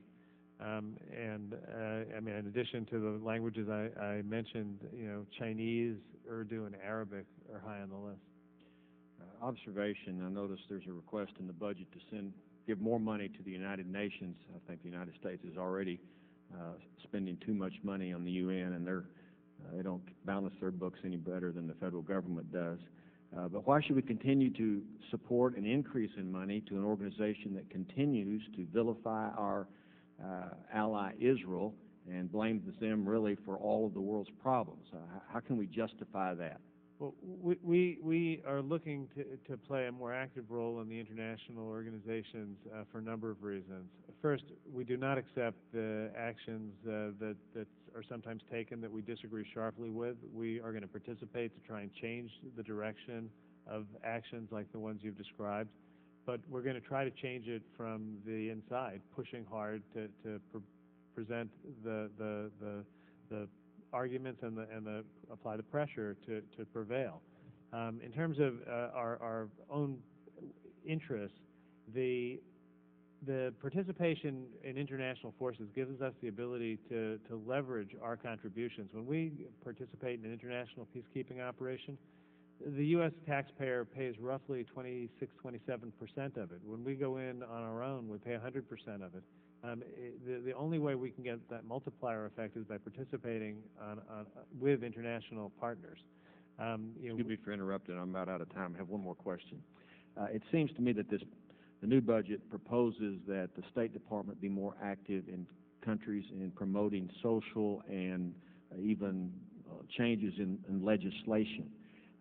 Is that a role of the State Department? For example, go to Saudi Arabia, do you advocate that they change their law so that women can be treated equally and that they're not abused as they are in some countries, or is that not a role of the State Department? May I respond? Briefly, because the gentleman's time has expired. Yes, Mr. Lew. Look, I think we've made clear through actions we've taken and statements we've made that when we have an active relationship, particularly a relationship of support, we make our views known on legislative matters that we think go beyond the pale and require our stating a view. I think developing institutions where there's respect of law and governance institutions, it's a balance. I mean, we're not going to be in a place where every government that we have relationships with does everything the way we would do it. And the question is, where does it beyond the line, and where does it require that we engage? And I think if you look at some of the issues related to the rights of women where we have spoken up in the past few weeks, we make our views known, and I think we make our views known with some effect. Thank you. The gentleman from California, Mr. Sherman, is recognized for 5 minutes.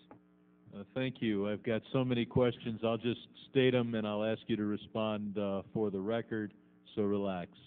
As to DTC, which I mentioned in my opening statement, you're requesting $3 million less of appropriated funds. Now, you are going to get more fees. I would want you to increase that agency, hopefully without relying only on fee income. First, because an exporter's tax strikes me as a bad thing to do if you're a country with a big trade deficit. And second, because you can't use the fee income to hire more licensing staff. Now, worst comes to worst, you can't provide the appropriated funds and you want congressional authority to use the fees to hire licensing staff, come talk. Maybe we'll do it, because what's most important here is the speed of the decision, not whether it's a yes or a no. Second, those with great academic prestige at the State Department want to do things like public diplomacy. But for every advantage we have of public diplomacy, we have 10 times the harm because of the terrible consular system that you go through to visit the United States. Every one of us here hears complaint after complaint from the very people who should be advocates for America in their home countries. The system is slow, it's capricious, it's unaccountable. You have no system of keeping track of who leaves the country on time, and so you can never evaluate the consular officers to see what their batting average is. Are they giving these visas to people who will leave on time? And the bureaucracy likes it that way. They like capricious, unaccountable power, frankly. So many of us do. And the bureaucracy has rejected the idea of a performance bond, whereby a private bonding agency could assure that somebody will leave the country on time, or the State Department gets a substantial bond fee. Now, I'm talking only about the process of determining whether somebody is an economic risk, that is to say, an overstay economic migrant to the United States when they're seeking a tourist visa. Obviously, you want to do everything necessary to keep terrorists out of the country, but and my focus here on those who might be economic migrants. You're going to be seeking like $100 billion for the IMF. This will make the IMF bailout capable. This is a bad thing to do if Iran remains bailout eligible. And the fact that the IMF has the capacity to bail out a country the size of Iran, and that Iran remains bailout eligible under the rules of the IMF, is completely unacceptable, because it will increase Iran's credit rating even if they don't actually get any money from it. The GA reports titled Strengthening Oversight Needed to Address Proliferation and Management Challenges points out that we're contributing to a fund that is then providing assistance to such countries as Iran and Syria, and that perhaps we should be withholding from this fund the portion that is going to those two countries and other terrorist states. As to Armenia, you're cutting in this budget, I'm told, and this is not something that you've published yet, but I'm hearing that you might cut from 48, which was the appropriated amount, down to 30. This would be a mistake, as would it be to not include the $8 million that we appropriated last year on a continuing basis for the people of Nagorno-Karabakh. Finally, as to North Korea, you propose using $98 million from the ESF funds and denuclearization funds of $75 million. How do you plan to use this money if there's no progress in negotiations with North Korea? They do not seem bent on using our money or any other money for denuclearization.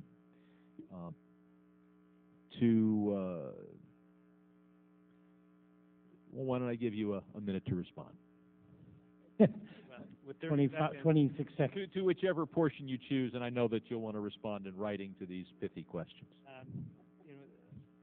Well, let me just say that in the area of consular affairs, we're taking a look at where there are issues. The ones that have come to my attention most regularly have frankly been security, not economic issues. The process of the time it's taken. Those are issues that not the many cases pending in my office. I'm sure that there are economic cases as well, but we're actively engaged in looking at the issues there. In terms of the IMF funding, all right. I think my friend from California anticipated there would be a follow-up written dialogue on these questions. I look forward to it. Be happy to respond for the record. Okay. The gentleman from American Samoa, Mr. Fali Mabenga. Thank you, Mr. Chairman. Thank you, Secretary Lew, for appearing before the committee. I do have some questions. Recently, we had Secretary Clinton appear before this committee, and she made an oral commitment, at least to this member, that we are going to finally, at least a commitment on the part of the State Department, to come up with a more comprehensive foreign policy towards Oceania or towards the Pacific region. And I don't know how the budget process went through the administration, but I know there's not one penny has been committed in any way to deal with the needs of some 16 island nations in the Pacific region. There's no indication whether or not we're going to have USAID presence in the Pacific region. I just want to say that I'm very, very disappointed to see that the Pacific is not even on the map. If you want to put it, there's no U.S. footprint. I would say this is a classic example of no U.S. footprint. The fact that we've depended entirely on New Zealand and Australia in determining what our foreign policy should be in this region. I also noticed, Mr. Secretary, that you plan to cut funding from the East-West Center from $21 million to $11 million. That's a very drastic cut, and I would like to know from your from your position, what is the reason for this? I want to just start with those two issues. Congressman, the question of the Pacific Islands is one that Secretary has raised with me, and which people are working on, looking at a number of issues to see where we have some opportunity to be helpful. While the numbers are small, I understand they are quite important in those small countries. And rather than answer the question now, what I would hope to be able to do is follow up with you after and go through some of the issues maybe in some detail. We have a number of programs which are not country-specific programs, where we do have the opportunity in the course of developing implementation for them. Well, Mr. Secretary, I know my time is limited. Does the State Department intend to have presence of USAID in Oceania and the Pacific region?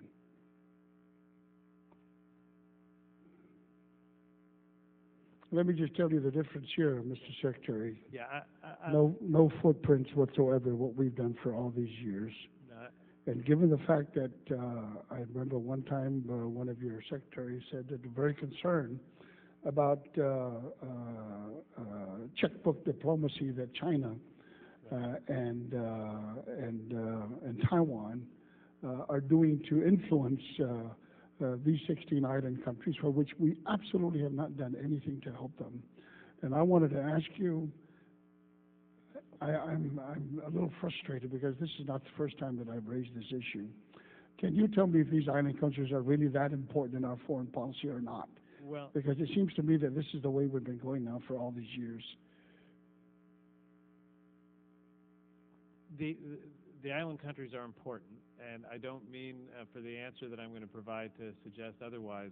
You've asked if there are plans to open and have a presence. There are no plans right now, but we are looking at what we can do in this area to play a more active role.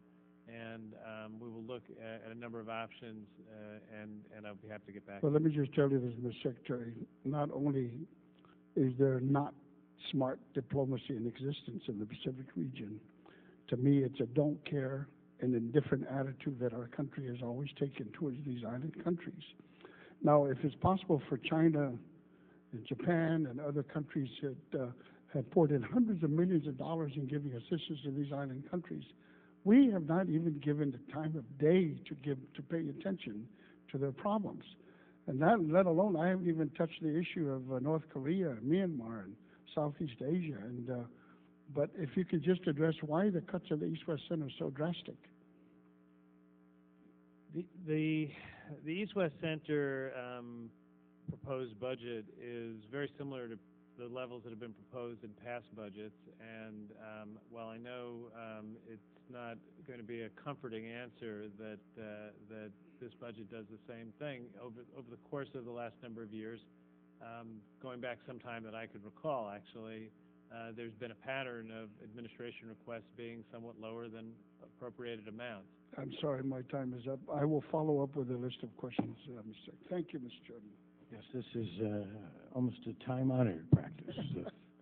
And who's chairman of Senate? Oh, no, never mind. The gentleman from Florida, Mr. Wexler, is recognized for 5 minutes. Thank you, Mr. Chairman. I want to begin by acknowledging what I think are the extraordinary set of skills that Secretary Lew brings to the endeavor that he has recently begun.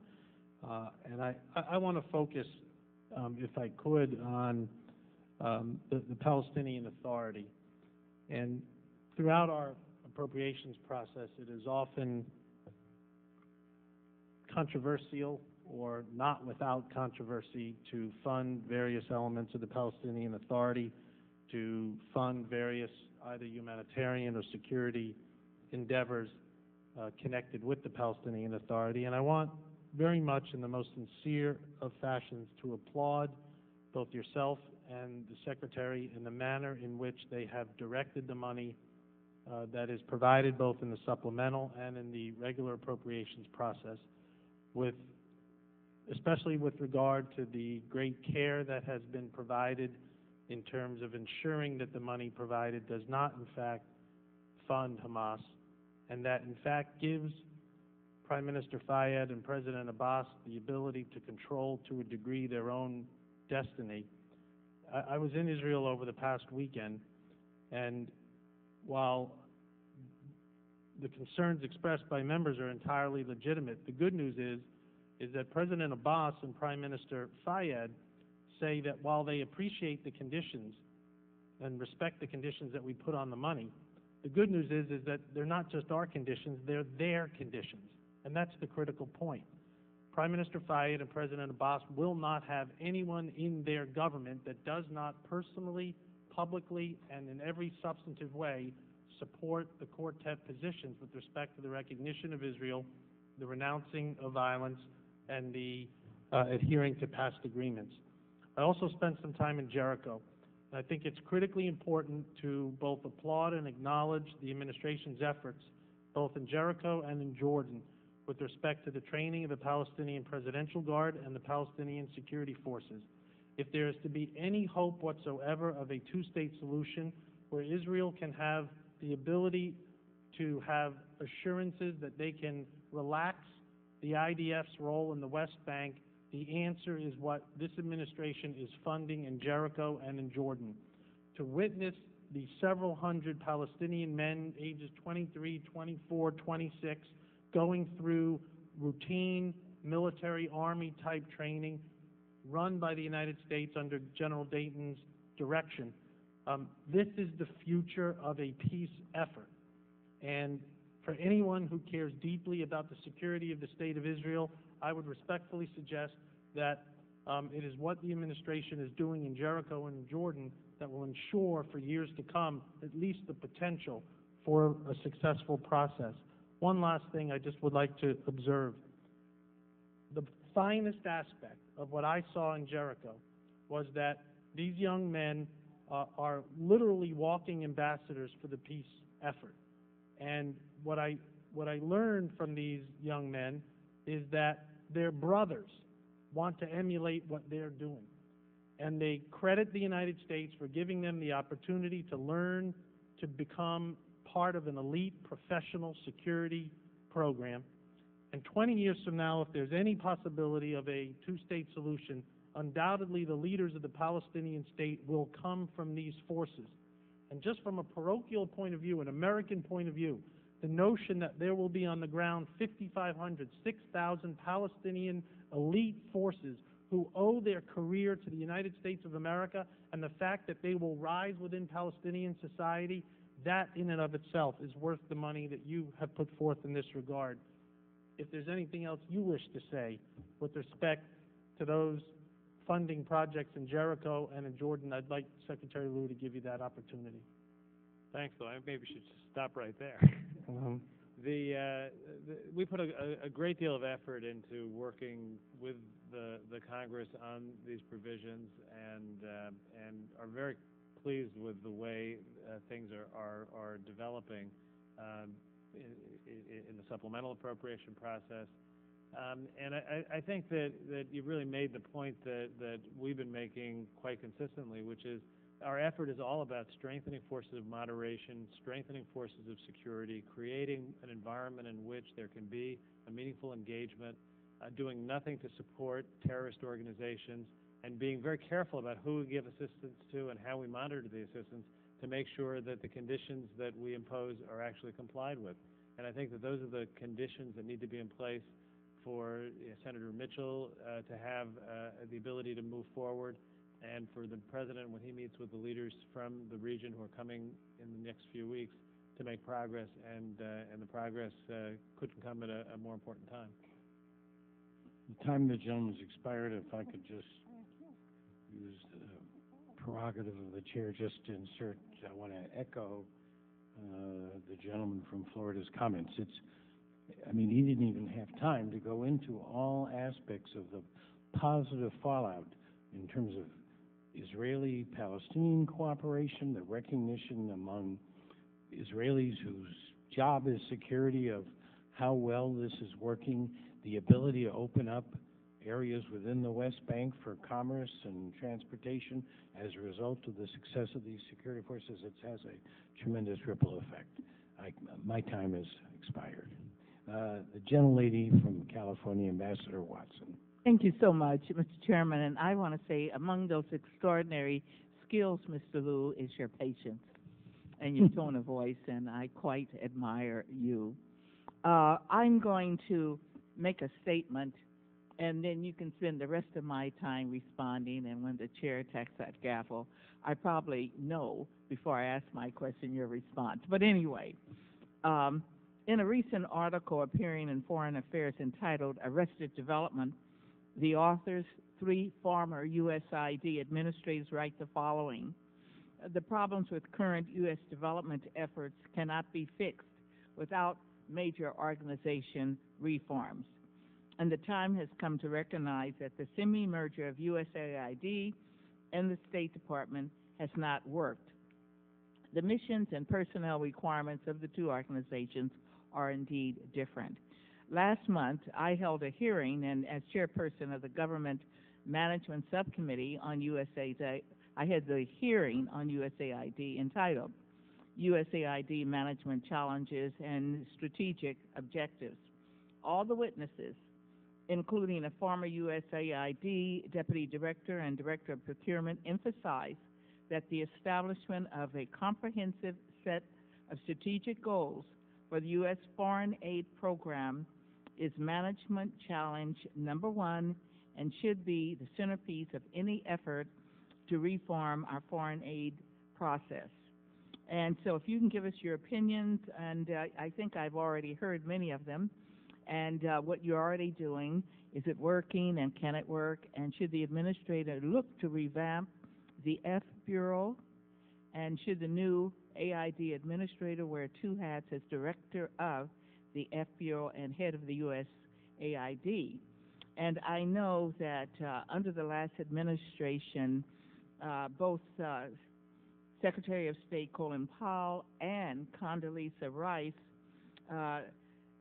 viewed the Department of State as being severely understaffed, and both sought an increase in hiring levels. And Colin Powell was granted an additional 1,069 staff, and Secretary Rice's request for additional personnel was rejected. And in order to fully staff the efforts in Iraq and Afghanistan, if you were granted additional staff, how would you maximize these efforts and utilize new diplomats? And in these countries, you have 2 minutes and 15 seconds. For the question of all questions, by the way. I couldn't agree more that it has to begin with policy. It has to begin with what our goal for our development program is, what our strategy is. And I think that we've been very clear that we think that the development strategy and the foreign policy need to come together. They can't, one has to inform the other. They have to become an organic whole. We can't have a foreign policy that goes in one direction and development policy unrelated to it. On the other hand, our foreign policy does have to be informed by our development objectives. A lot of what we've been discussing today comes down to how you can describe the same objective in 2 different ways. I can describe an objective as being a purely humanitarian objective to relieve suffering and end poverty, or I can describe it as the critical step we have to take to prevent instability that will present the next source of danger to the United States. They're not inconsistent. They're both true ways of stating the challenge. I think we have to be careful as we engage in high conflict areas like Afghanistan, not to think of all development through that lens. Our goal has to be to have development programs that prevent us from having situations like Afghanistan in more places.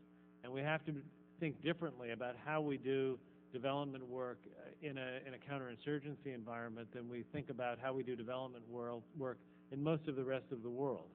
As far as the organizational issues go, I have been trying in my first months at the State Department to be open-minded on questions, not coming in with conclusions, but coming in and learning and asking questions.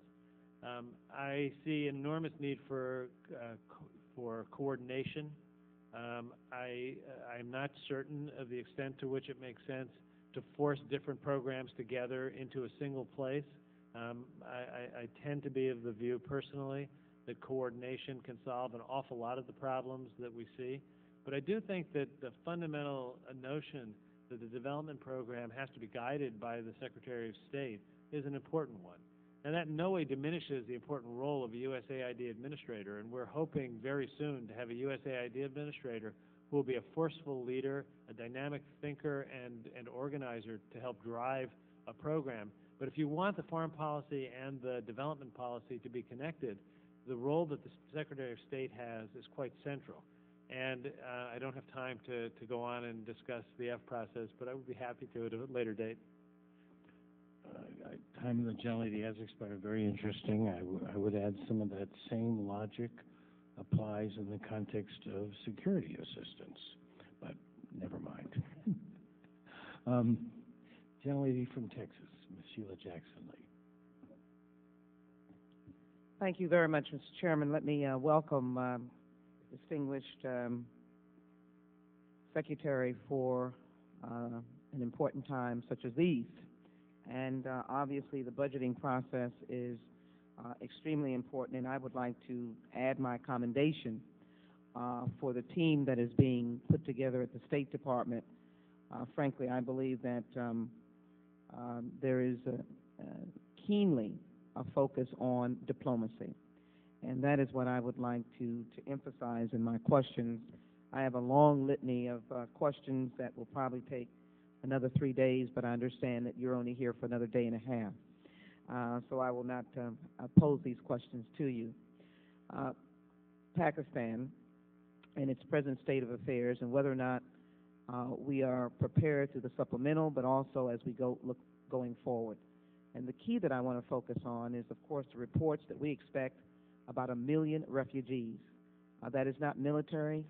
That is typically the work of the State Department through refugee resettlement and other issues. And when I say that, obviously refugees within the context of the boundaries of Pakistan.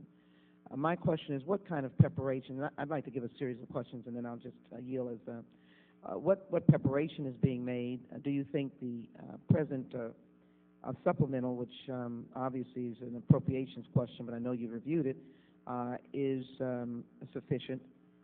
And what preparation do we have going forward?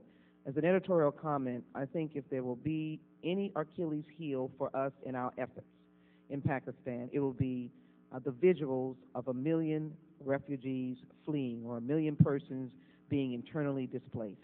We all know what the visuals were of Kosovo and those refugees fleeing, and this is a question I have great concern about. The other issue is overall personnel, and whether or not going forward we have all of our embassies fully staffed up. And I think that is key when it comes to this new attitude about diplomacy. How long will it take, and what do we think we have to invest in personnel to do so?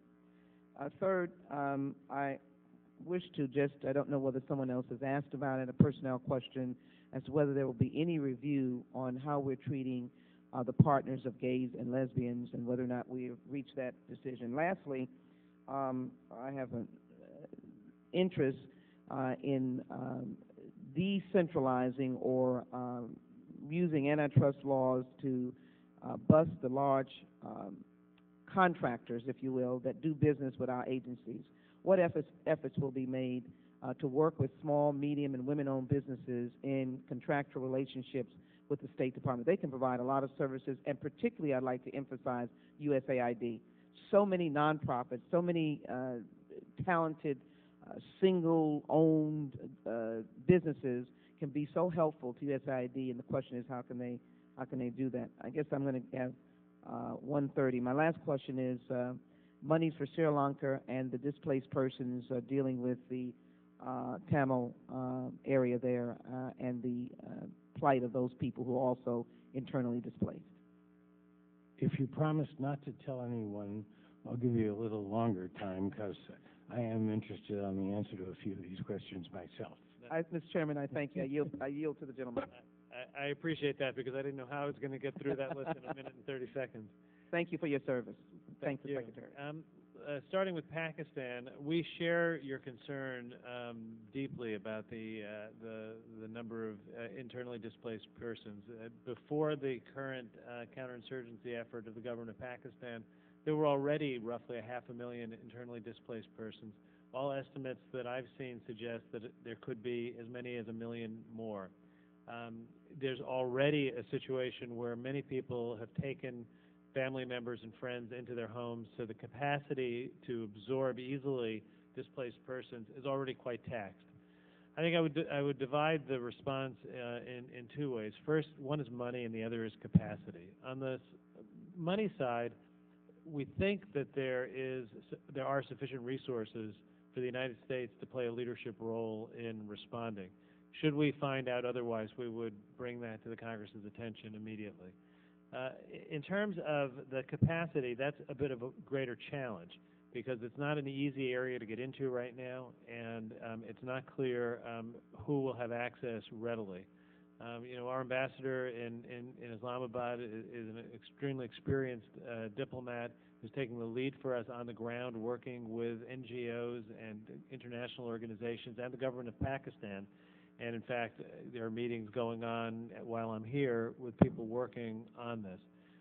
We share very strongly the view that we need to play a leadership role in responding and making sure that steps are taken, not just this month and next month, but as we head into the fall and the difficult winter period when it's more likely to become an emergency. And all reports I've seen are that for the next several months there's food and other provisions that are likely to be available, that the problem is likely to come farther down the road. So we're actively engaged in this in many parts of the federal government. I just think Congress should be involved with you on that. Yes, we will consult with the Congress on that. In terms of kind of overall personnel, we don't have enough overall personnel. That's why we need to increase the Foreign Service in the State Department by 25%, why we propose doubling the personnel in USAID. In order to staff the missions in Iraq and Afghanistan, we thinned out resources in many other parts of the world.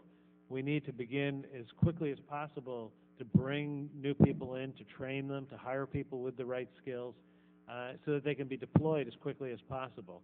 And that's kind of why I started in my oral testimony with people. I wouldn't have normally chosen to testify on people before program, but it's a critical need. In terms of the contracts that you asked about, we're taking a look at contracts across the foreign policy area, and I think you correctly noted that the larger contracts in many cases are in USAID. There are a lot of large security contracts in the State Department, but the service contracts, the large ones, are in USAID. This is not unrelated to the question of personnel. The practice of these large contracts arose out of, in part, pressure to reduce the number of Foreign Service officers. The number of contract dollars supervised by USAID Foreign Service officers has just grown so dramatically that you couldn't expect them to have meaningful oversight over the contracts that they're supervising.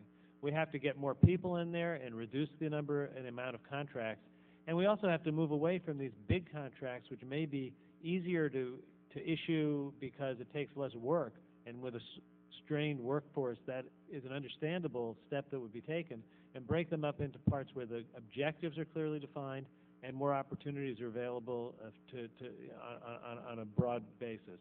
I think that it comes back in some ways to what we were talking about a few moments ago. It's all about policy. We have to make the policy behind these contracts at the level of full-time government employees, and we have legitimate reasons to have partners we contract with for implementation purposes, but we shouldn't contract out policy. And I think that we've crossed, historically, there's been some crossing of that line. Do I have another minute to answer the other two? And in terms of the members of household issue, we've been working on that and are hoping that we're in a position to very soon make some policy determinations public. And finally, on the question of Sri Lanka, We have been very concerned about the actions of the government of Sri Lanka, the fact that innocent civilians have been caught in between the government and the Tamil Tigers, that the actions taken have been, as we've said many times, not appropriate in terms of the way that civilians should be treated, and there will be a need for some assistance, I think, on a humanitarian basis. I think the first thing that has to happen is the situation has to stop making it worse, which hour to hour, day to day, it's hard to know exactly where we stand. But we've worked with the international community on this, and are prepared, to be of assistance. Thank you very much. The Thank you. benefits of being the last questioner is you're not on the clock. I have a question which I'll submit for the record, and if it's okay with everyone, I mean, I know you hate to leave, but we'll recess. We'll adjourn the hearing. Thank you very much. Thank you, Mr. Chairman.